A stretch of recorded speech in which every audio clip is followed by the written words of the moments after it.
Hey guys, this is Mectojic. Welcome back to the series of the Translucent Plastics Archive. This is a playlist where I'm going to be showing off my collection of translucent plastics from the late 90s. In the first video, I talked about the Kensington mouse, and I thought that since I was comparing it to the Puck mouse of Apple, it might as well be worth doing the next episode on the Puck mouse itself. So here it is, not the same one as I showed in the video yesterday, but this is the grape variant of the Puck mouse. Now, Apple's Puck mice came in 7 different colors. They started with Bondi Blue, which was in 1998 with the original iMac G3. Then they moved on to the 5 fruit colors in early 1999, which was the colors blueberry, grape, tangerine, strawberry, and lime. And grape, of course, is one of those. And then the last Puck mouse color that was released before they were discontinued was graphite, which went with the Power Mac G4 and the iMac G3 Special Edition. So here we have a really nice condition example of a grape Puck mouse. A few things to say about this. First off, let's talk about the obvious. People did not like this mouse. Some people really liked it, but most people on the whole did not like this, and it's part of the reason why Apple never made a mouse like this ever again. It uses the USB standard, which was, of course, new with the iMac, and was to be continued in all future Apple products until they finally went Bluetooth. They have a translucent cable, which you can see here, which is part of the attention to detail. I'm not sure if it would have been a little bit less yellowed than this. It's hard to tell from, we don't have many old photos from the actual time of these kind of products that are in good condition to tell. But essentially it would have been around this color. I don't think they've yellowed too much. The plastic itself is two-tone. You've got the clear, slightly frosted plastic, which is important to note. It's not just a purely see-through, which would have been very different design aesthetic, and you've got the grape side accents. Interestingly enough, you can actually pull these accents off very easily. They just have 2 clips on either side. It's a little bit brittle, so I'm not going to do it to show you today, but if you do want to swap out a color of your Puck mouse, you can easily actually pull these off, and you could have you could even have grape on one side and another color on the other side if you wanted to look funky. Another thing about this mouse is the ball. Apple is always, and this is going to be a theme throughout this series of videos, Apple always pays more attention to design than any other company, as far as I've seen. Okay, because look at the ball; it's two-tone, right? It takes a ton of more engineering power, or I guess research, to develop a ball rubberized that's shot around a metal ball inside that's 2 colors. And it's perfectly cleanly done as well. There's no sort of seams or any evidence of any mistake. This is much harder to do. I don't know many other, if any other, ball mice that ever did this. If you look back at the Kensington mouse, which I'll get out again, you'll see that it actually had just a single tone black ball, right? That was pretty standard for most mice, just to have a single color. But Apple did the Apple thing, which it always does, and it introduced a two-tone ball. And part of the reason they did that is because this is see-through. So when you start to roll the ball around, you'll actually see that you can see the color change. Really nice little feature that Apple exclusively did on their product, just to showcase how cool they are. But that's the Puck mouse's ball. Let's talk about the back. There's a holographic on here, which is the color actually blueberry. Might seem a bit strange because it should really be grape, but Apple went with blue.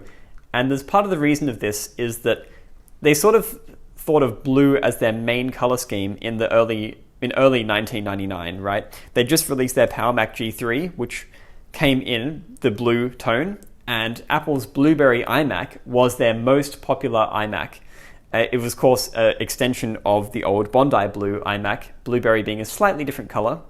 But this is blueberry on it. So that's the reason why this is probably blue, is because they were sort of shipping that as their main color at the time, and they didn't want to have to make another sticker that would be different color for every single product that they made. So that's why this is probably blueberry. Going back to the front now, we have a single button, which is, we talked about in the Kensington video.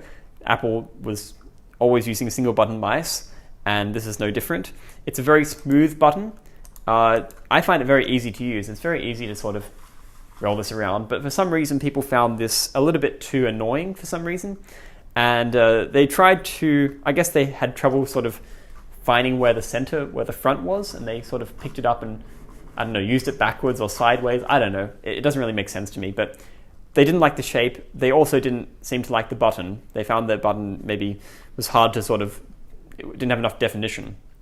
So what did Apple do? Some people might not know this, but there were actually a small minor revision to the Puck Mouse, which was released in about, well, I think with the release of the slot loading iMacs in October. And that was, let's have a look, the addition of a divot to the button. If you look carefully, you can see it shining there.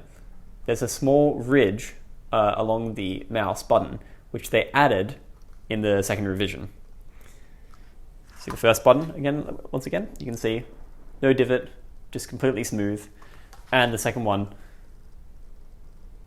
you can see the difference. There is a small divot there. So that's the small revision, but there's another revision that the Puck Mouse also made, and that can be found on the back. I'll show you on this one, because it wasn't always uniform, but they changed the color at the same time, around the same time they changed the button to graphite instead of blueberry, right? So there's blueberry, there's graphite. They changed it to graphite, obviously because Apple had just released their Power Mac G4, which came with a Puck Mouse, and their iMac Special Edition.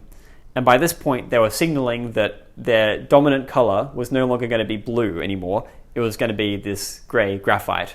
And I think that's a nice design choice because it blends better with all the colors of Apple's products, more than blue obviously would. Blue only really fits with blue, right?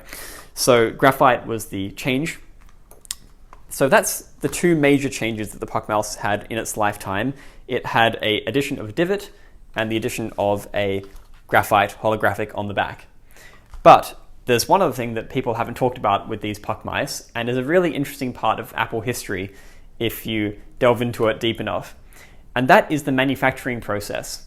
You see, on modern Apple products, every single product is so carefully checked in the design and in the factories to make sure that they're perfectly uniform. But I think there's something about translucent plastics in the late 90s that it was a little bit hard to standardize all the chemistry involved in producing these en masse. Of course, remember that they were producing millions of these. So they didn't quite get it right in every factory. And there's a really easy way to have a look at this. So let's take a look at this first one that I showed you. You can see that it's quite frosted on the front. And if you look, you can see what the sides look like as well. Now let's look at an example that is completely from another factory. Look how see-through that plastic is. You can really see the motherboard. I don't think this was intended because I haven't seen another mouse ever like this from Apple. But it's really see-through motherboard, and there's a lot more glossiness. I'm not sure if you can tell that, but there's a lot more glossiness in the in the purple translucent plastic as well. And it's got a more of a smooth feel as well. So why is this? Well, there were different factories, and some of them may have just gotten it wrong. They think they couldn't quite produce the right effect. The other thing that's really interesting is actually the quality of it. Now, this one that is sort of an outlier, it actually feels very cheap compared to the one that I showed you before. Listen to the clicking sound of this one. It's got quite a full, deep, very satisfying clicking sound, which actually makes me think this is one of the nicest clicks Apple has made on any mouse. It's really, really nice to use. But then when you compare it to this other one, have a listen to how this one sounds. Direct comparison.